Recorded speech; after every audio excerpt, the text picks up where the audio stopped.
So, hello and welcome back to my channel. And today we are going to start the chapter on the Delhi Sultanate, second, circa 1200 to 1400 AD. The Khaljis and the Tughlaqs. After the death of Balban in 1286, there was again confusion in Delhi for some time. Balban's chosen successor, Prince Mahmud, had died earlier in a battle with the Mongols. A second son, Bughra Khan, preferred to rule over Bengal and Bihar, although he was invited by the nobles at Delhi to assume the throne. Hence, a grandson of Balban was installed in Delhi, but he was too young and inexperienced to cope with the situation. There had been a great deal of resentment and opposition at the attempts of the Turkish nobles to monopolize the high offices. Many non-Turks, such as the Khaljis, had come to India at the time of the Ghurid invasion. So the Khaljis were basically the non-Turks who had come to India at the time of the Ghurid invasion.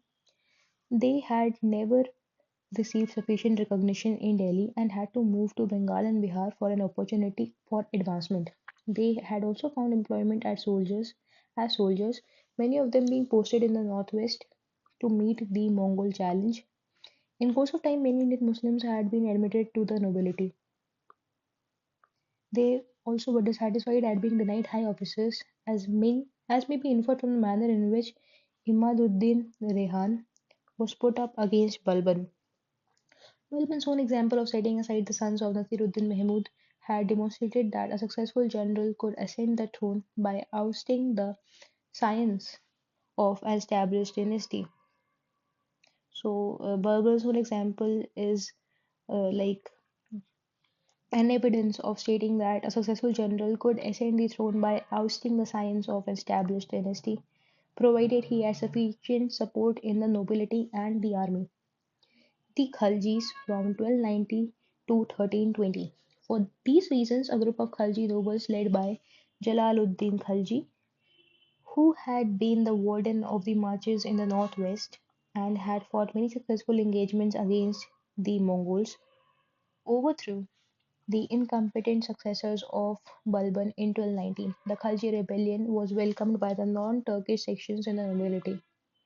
The Khaljis, who were a mix of Turkish-Afghan origin, did not exclude the Turks from high offices, but the rise of Khaljis to power ended the Turkish monopoly of high offices.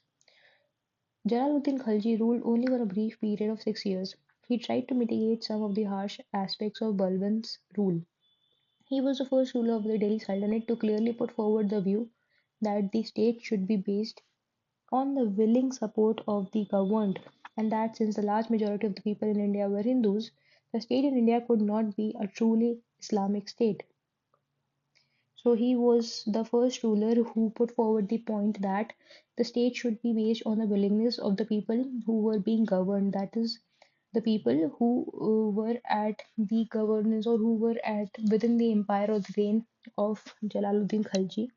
And since the majority of the people living there or the ones who were governors were Hindus in India, so the state in India could not be a truly Islamic one. He also tried to gain the goodwill of nobility by a policy of tolerance and avoiding harsh punishments. So, as we have seen in an earlier chapter, that Balban was very ruthless in giving extreme punishments, and um, as a divergence from Balban's policies, Khilji, Jalaluddin Khilji actually adopted a different policy of toleration and avoiding harsh punishments. However, many people, including his supporters, considered this to be a weak policy, which was not suited to the times. The Delhi Sultanate faced numerous internal and external foes, and for this reason there was a sense of insecurity. Jalaluddin's policies was reversed by Alauddin, who awarded drastic punishments to all those who dared to oppose him. Alauddin Khalji, from 1296 to 1316, came to the throne by treacherously murdering his uncle and father-in-law Jalaluddin Khalji. As the governor of Awadh, Alauddin had accumulated a vast treasure by invading Deogir in the Deccan. Jalaluddin had gone to visit his nephew at Kara in the hope of getting hold of this treasure. He had left most of his army behind and had crossed the river Ganges with only a few followers so that his nephew might not take fright and run away. After murdering his uncle, Alauddin won over most of the nobles and soldiers to his side by a lavish use of gold. But for some time, Alauddin had to face a series of rebellions, some by disgruntled nobles and some by Alauddin's own relations. To overawe his opponents, Alauddin adopted methods of utmost severity and ruthlessness. Most of the nobles who had defected to him by the lure of gold and either killed or dismissed were most of the nobles who had defected to him by the lure of gold were either killed or dismissed and their properties were confiscated. Severe punishments were given to the rebellious members of his own family. He resorted to a whole scale massacre of the Mongols, a couple of thousands of them having settled down in Delhi after embracing Islam in the time of Jalaluddin. These new converts had rebelled, demanding a larger share in the loot in Gujarat, having campaigned there. Alauddin gave harsh punishments even to the wives and children of these rebels, a practice which, according to historian Barani, was a new one and was continued by his successors. So he did not even spare the wives and children of the rebels who were asking a larger share in the loot of Gujarat. And this barbarian practice actually continued by successors, which was started by Alauddin. Alauddin framed a series of regulations to prevent the nobles from conspiring against him. They were forbidden to hold banquets or festivities or to form marriage alliances without the permission of the Sultan. So the permission of Sultan was mandatory, and he actually made the position of Sultan as sacrosanct. To discourage festive parties, he banned the use of wines and intoxicants. He also instituted a spy service to inform the Sultan of all that the nobles said and did. By these by these harsh methods, Alauddin cowed down the nobles and made them completely subservient to the crown. No further rebellions could take place during his lifetime, but in the long run, his methods proved harmful to the dynasty. The old nobility was destroyed, and the new nobility was taught to accept anyone who could ascend the throne of Delhi. This became apparent after Alauddin's death in 1316. So the old nobility was destroyed, and the new nobility was taught to accept anyone who could ascend the throne of Delhi. So there was no hierarchy or there was no hereditary claim over the throne, and anybody could accept and anybody could be accepted as the successor. This was the thing which was taught to the new nobility. This became apparent after Alauddin Khilji's death in 1316. His favorite, Malik Kafur, raised a minor son of Alauddin to the throne and imprisoned or blinded his other sons without encountering any opposition from the nobles. Soon after this, Kafur was killed by the palace guards, and a Hindu convert, Khusro, ascended the throne. So Khusro was actually a Hindu convert, and he ascended the throne after killing Kafur. After the palace guards actually killed Kafur, before um, and after the death of Alauddin Khalji.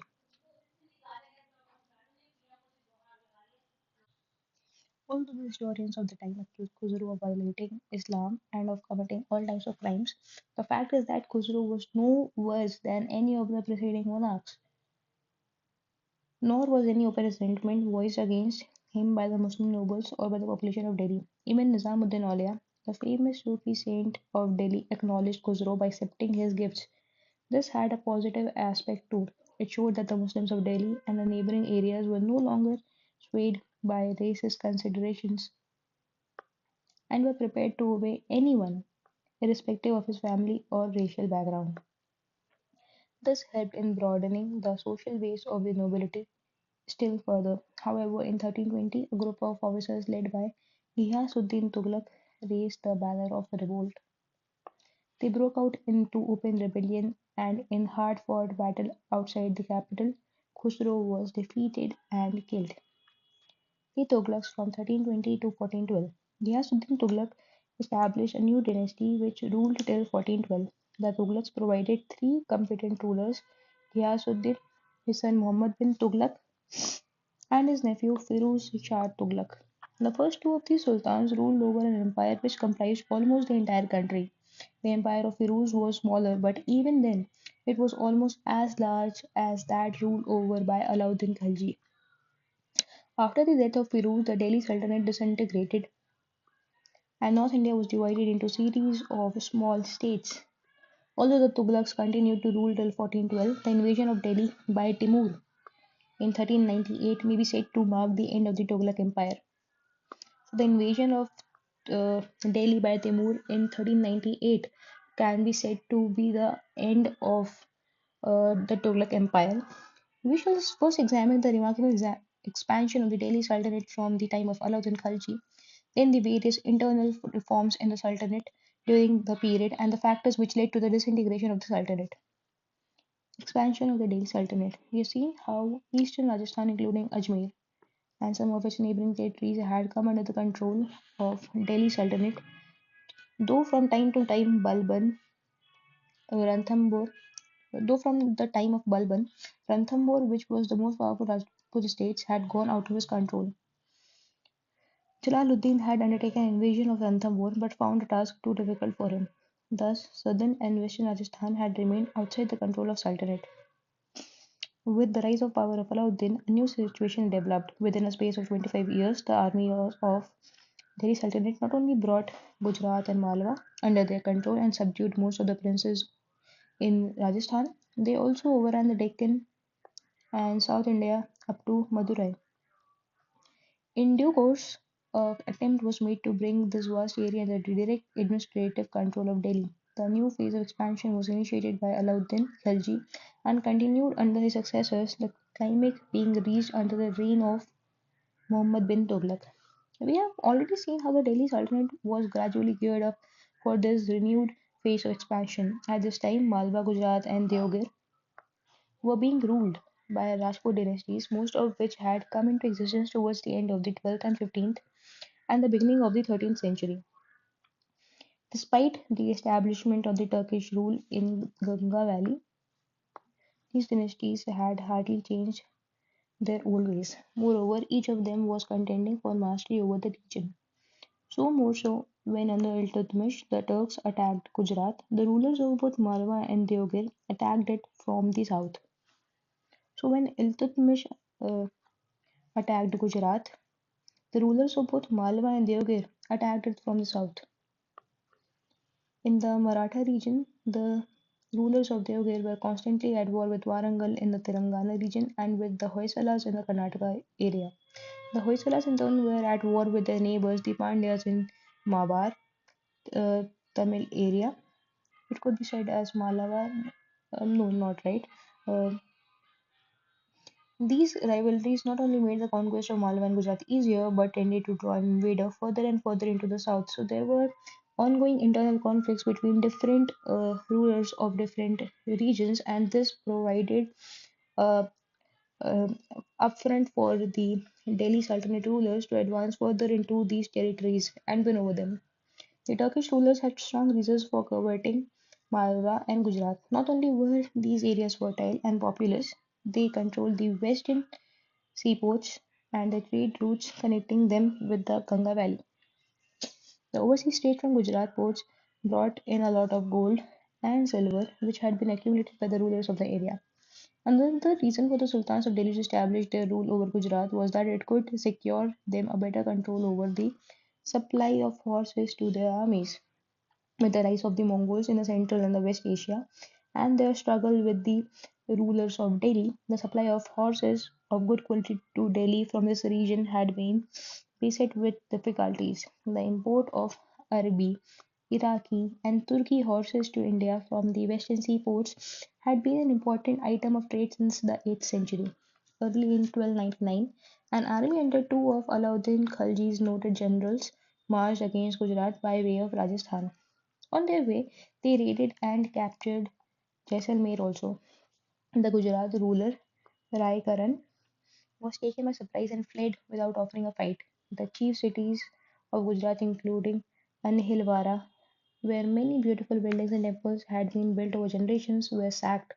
The famous temple of Somnath, which had been rebuilt in 12th century, was also plundered and sacked. An enormous booty was collected, nor were the wealthy Muslim merchants of Cambay spared. It was here that Malik Kafur, who later led the invasions of the South India, was captured. He was presented to Alauddin and soon rose in his estimation. Gujarat now passed under the control of Delhi.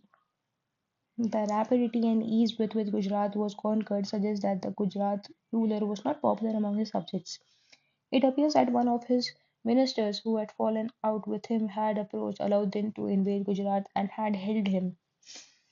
The Gujarat army may not have been well trained and the administration was probably lax. With the help of Ramchandra, the ruler of Deoghar, the ousted ruler Rai Karan managed to hold on to a portion of South Gujarat. As we shall see, this provided an additional cause of war between Delhi and the Yadavas of Deoghar. Rajasthan. After the conquest of Gujarat, Alauddin turned his attention to the consolidation of his rule over Rajasthan. The first to invite his attention was Ranthambore, which was being ruled by the Chauhana successors of Prithviraj. Its rulers, Hamir Dev, had embarked on a series of warlike expeditions against his neighbors. He is credited with having won victories against Raja Bhoj of Dar and Rana of Mewar.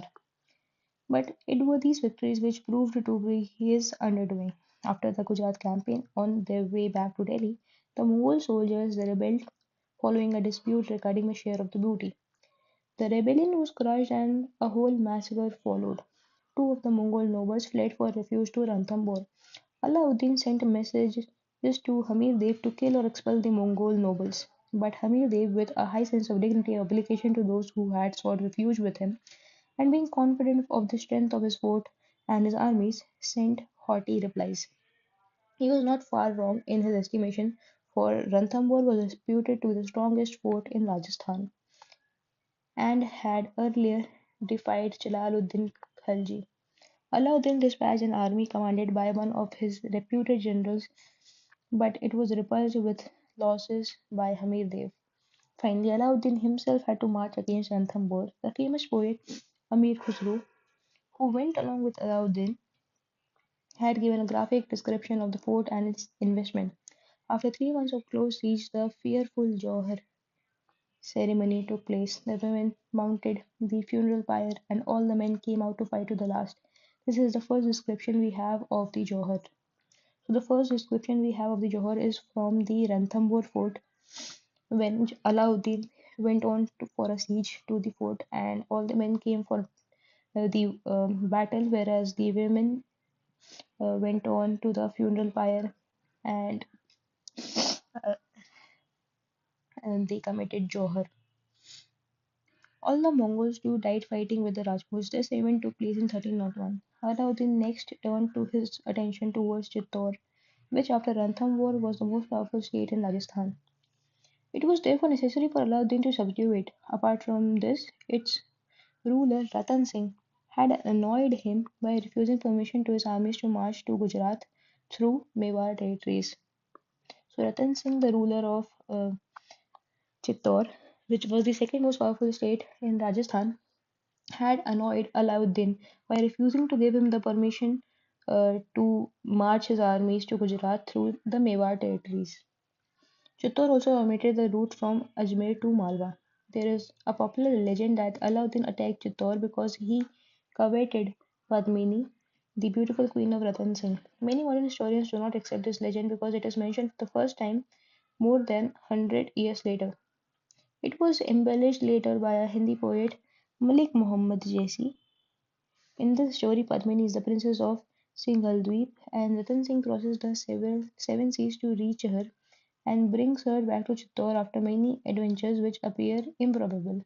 The Padmini legend is a part of his account. That the Sultan could have demanded to see the face of a queen who was the wife of another ruler is also as unthinkable as the idea that the proud Rana would have agreed to show her even through a mirror. Such a suggestion would have been an insult to the Rajput sense of honor. for which they willingly sacrificed their lives. Alauddin closely invested Chittor after a valiant resistance by the besieged for several months. Alauddin stormed the fort. The Rajputs performed Johar, and most of the warriors died fighting. Padmini and the other queens also sacrificed their lives.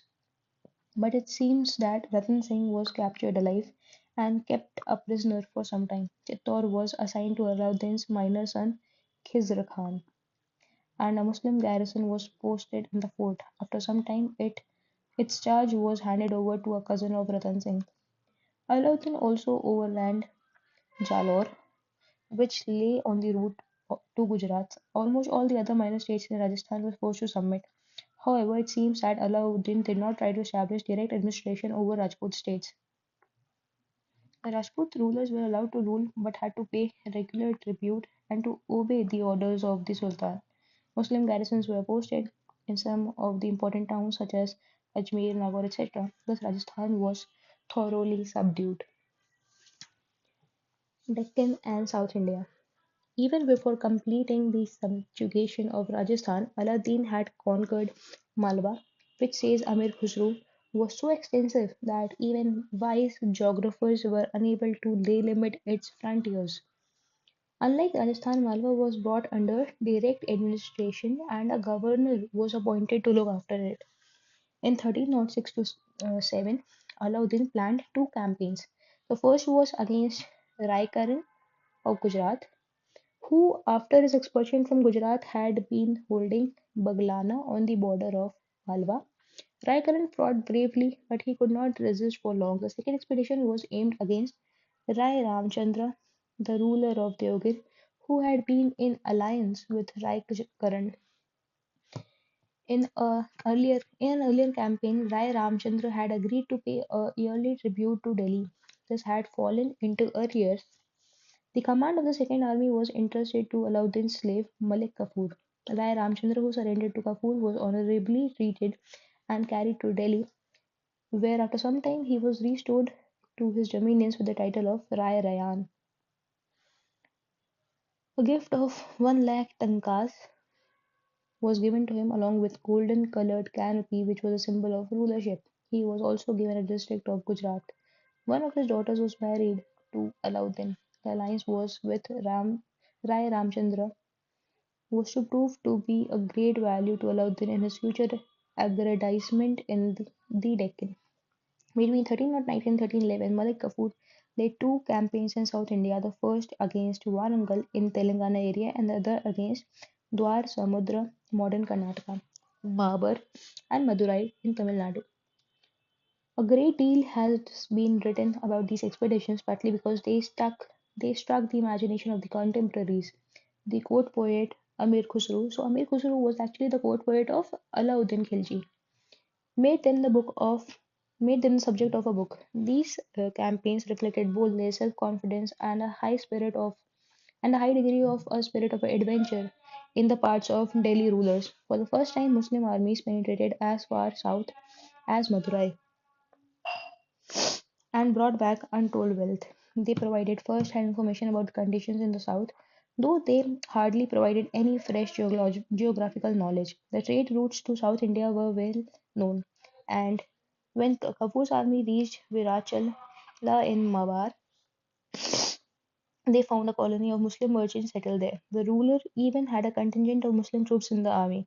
These expeditions greatly raised Kafur in public estimation, and Alauddin appointed him Malik Naib or vice regent of the empire. Politically, however, the effects of these campaigns were limited. Kafur was able to force the rulers of Warangal and Dwar Samudra to sue for peace, to surrender all their treasures and elephants, and to promise an annual tribute. But it all went known that to secure these tributes, an annual campaign would be needed. In the case of Mawar, even this formal agreement was not forthcoming. The rulers had avoided a pitched battle. Kafur had plundered as much as he could, including a number of wealthy temples, such as those at Chidambaram. But he had to return to Delhi without being able to defeat the Tamil armies. Despite the troubles following the death of Alauddin within a decade and a half of his death, all the southern kingdoms mentioned above were wiped out and the territories brought under direct administration of Delhi. Alauddin himself was not in favor of direct administration of the southern states. However, the change in this policy had begun in his own lifetime. In 1315, Rai Ramchandra, who had remained steadily loyal to Delhi, died and his sons overthrew the yoke. Malik Kafur quickly came and crushed the rebellion and assumed direct administration of the area. However, many outlying areas declared themselves independent while a few remained under the control of the descendants of the Rai. On succeeding to the throne, Mubarak Shah, a successor of Alauddin, subdued Deogir again and installed a Muslim governor there. He also raided Warangal and compelled the ruler to cede one of his districts and pay an annual tribute of 40 gold bricks. Khusro Khan, a slave of the Sultan, made a plundering raid into Mawar and sacked the rich city of Masulipatam. No conquests were made in the area. Following the accession of Ghiyasuddin Tughlaq in 1320, a sustained and vigorous forward policy was embarked upon.